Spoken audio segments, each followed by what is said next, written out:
CPM secretariat ഒരു ഇടതുപക്ഷ MLAയുടെ ആരോപണങ്ങൾക്കെതിരെ പരസ്യമായ അഭ്യർത്ഥന നടത്തുക. CPMൻ്റെ ചരിത്രത്തിൽ തന്നെ ഇത്തരമൊരു പ്രസ്താവന സെക്രട്ടേറിയറ്റ് പുറപ്പെടുവിച്ചിട്ടുണ്ടാവില്ല. സങ്കീർണമായ പല രാഷ്ട്രീയ സാഹചര്യങ്ങളിലൂടെയും ഈ പാർട്ടി കടന്നുപോയിട്ടുണ്ട്. PV Anvar MLA political secretary ശശിക്കെതിരെ ADGP അജിത് കുമാറിനെതിരെ ഉന്നയിച്ച ആരോപണങ്ങൾ ഏതാണ്ട് ഒരു മാസത്തോളം കേരള രാഷ്ട്രീയത്തിൽ സജീവമായപ്പോഴാണ്, ചർച്ച ചെയ്യപ്പെട്ടപ്പോഴാണ്, പൊതുസമൂഹവും സൈബർ ഇടങ്ങളുമെല്ലാം ആ വാർത്ത നിറഞ്ഞപ്പോഴാണ് പാർട്ടി സെക്രട്ടേറിയറ്റ് അത്തരമൊരു പരസ്യ അഭ്യർത്ഥന, വെടിനിർത്താനുള്ള ഒരു അഭ്യർത്ഥന അൻവറിൻ്റെ മുന്നിൽ വെച്ചത്. ആ അഭ്യർത്ഥനയോടൊപ്പം PB അംഗമായ A വിജയരാഘവൻ്റെ ഒരു വിമർശനവും പുറത്തു വന്നു. അൻവർ ഇത്തരം പരസ്യമായ നിലപാടുകൾ അവസാനിപ്പിക്കണമെന്നും പറയാനുള്ളത് പാർട്ടിയോടോ അല്ലെങ്കിൽ മുഖ്യമന്ത്രിയോടോ നേരിട്ട് പറയണമെന്നും ഉള്ള വിജയരാഘവൻ്റെ പ്രസ്താവന. ആ പ്രസ്താവനയ്ക്ക് പിന്നാലെയാണ് അൻവർ ഇനി പരസ്യ വിമർശനങ്ങളില്ല, വെടിനിർത്തുന്നു എന്ന് പ്രഖ്യാപനം നടത്തിയത്. പോളിറ്റ് ബ്യൂറോ അംഗമായിരുന്ന VS അച്യുതാനന്ദൻ പിണറായിക്കെതിരെ പരസ്യ വിമർശനം നടത്തിയ കാലത്ത് പോലും കേന്ദ്ര കമ്മിറ്റിയോ PBയോ പാർട്ടി സെക്രട്ടേറിയറ്റോ ഇത്തരത്തിൽ ഒരു പരസ്യ അഭ്യർത്ഥന നടത്തിയിട്ടില്ല.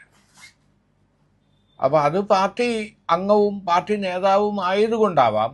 പക്ഷേ എന്നിരുന്നാലും അൻവറിനോട് ഒരു പരസ്യ അഭ്യർത്ഥന സെക്രട്ടേറിയറ്റ് നടത്തുമ്പോൾ അതിനർത്ഥം അൻവർ കേവലം ഒരു സ്വതന്ത്ര MLA അല്ല, ഇടതുപക്ഷ MLA മാത്രമല്ല, അദ്ദേഹം ഒരു പ്രസ്ഥാനമാണ്. അപ്പോൾ ഒരു പ്രസ്ഥാനം അല്ലെങ്കിൽ ഒരു ഘടകകക്ഷി, ഒരു പാർട്ടി വിയോജിപ്പുകളുമായി രംഗത്ത് വരുമ്പോഴാണ് പാർട്ടി സെക്രട്ടേറിയറ്റിന് ഇത്തരത്തിൽ ഒരു അഭ്യർത്ഥന പുറപ്പെടുവിക്കേണ്ടി വരിക. എന്തായാലും അഭ്യർത്ഥനയും A വിജയരാഘവൻ്റെ വിമർശനവും പുറത്തു വന്നതോടെ ഇനി പരസ്യ വിമർശനമില്ല എന്ന നിലപാടിൽ അൻവർ എത്തുകയും ചെയ്തു. ഇതിൽ ഏറ്റവും വിചിത്രം, മുഖ്യമന്ത്രിയുടെ ഓഫീസിനെതിരെയും പൊളിറ്റിക്കൽ സെക്രട്ടറി P ശശിക്കെതിരെയും ADGP അജിത് കുമാറിനെതിരെയും എല്ലാം ഉയർന്ന ആരോപണങ്ങളിൽ സർക്കാരിനെ പ്രതിരോധിക്കാനുള്ള ബാധ്യത പാർട്ടിക്കായിരുന്നു.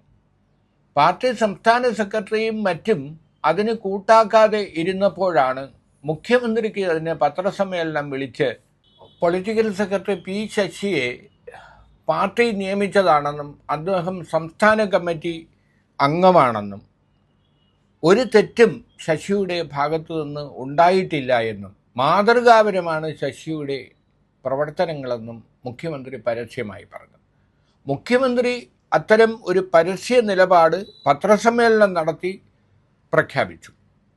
ആരോപണവിധേയനായ അജിത് കുമാറിനെ അന്വേഷണ റിപ്പോർട്ട് വരും വരെ അദ്ദേഹം തൽസ്ഥാനത്ത് തുടരുമെന്നും സംശയത്തിന് ഇട നൽകാതെ മുഖ്യമന്ത്രി വെളിപ്പെടുത്തി. ഇതിന് പിന്നാലെയാണ് പാർട്ടി സെക്രട്ടേറിയറ്റ് ഒരു പരസ്യ അഭ്യർത്ഥന അൻവറിന് മുന്നിൽ വെച്ചത്. അപ്പോൾ എനിക്ക് ഓർമ്മ വരുന്നത്, പൊളിറ്റിക്കൽ സെക്രട്ടറി ശശിക്കെതിരെ മകളെ പീഡിപ്പിച്ചു എന്ന ആരോപണം ഉന്നയിച്ച മുൻ MLA, കർഷക സംഘത്തിൻ്റെ സംസ്ഥാന നേതാവായിരുന്ന മുൻ MLA, അദ്ദേഹം ഇന്ന് ബ്രാഞ്ച് കമ്മിറ്റിയില്ല. ശശിയെ മാറ്റി നിർത്തിയെങ്കിലും ശശിക്കെതിരെ അച്ചടക്ക നടപടി എടുത്തെങ്കിലും ആരോപണം ഉന്നയിച്ച MLA, അന്ന് സംസ്ഥാന കമ്മിറ്റിയിലുണ്ടായിരുന്ന MLA ഇന്ന് ബ്രാഞ്ച് കമ്മിറ്റി അംഗം മാത്രമാണ്. അതുപോലെ തന്നെ അന്ന് DYFIയുടെ നേതാവായിരുന്ന ആൾ തൻ്റെ ഭാര്യയോട് അപമര്യാദയായി ശശി പെരുമാറി എന്ന് പരാതി നേരിട്ട് ആ പെൺകുട്ടിയും DYFI നേതാവും ഉന്നയിച്ചു. ഇന്ന് ആ നേതാവ് ഒരു LIC ഏജൻ്റാണ്. കാരണം വലിയ പ്രതീക്ഷയോടെ ഡിവൈഎഫ്ഐയിൽ വളർന്നു വന്ന പ്രോമിസിംഗ് ആയ ഒരു യുവ നേതാവ് ഇന്ന് LIC ഏജന്റായി, ഇൻഷുറൻസ് ഏജന്റായി ജീവിതം മുന്നോട്ട് കൊണ്ടുപോവുകയാണ്.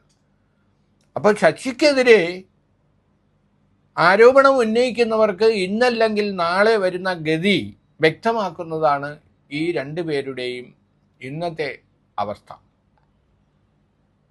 അപ്പോൾ അൻവറിനും ഇന്നല്ലെങ്കിൽ നാളെ MLA പദവി മാത്രമല്ല, ഇനി മത്സരിക്കാനുള്ളൊരു ടിക്കറ്റും നഷ്ടപ്പെടും എന്ന കാര്യത്തിൽ ആർക്കും ഒരു സംശയവും വേണ്ട.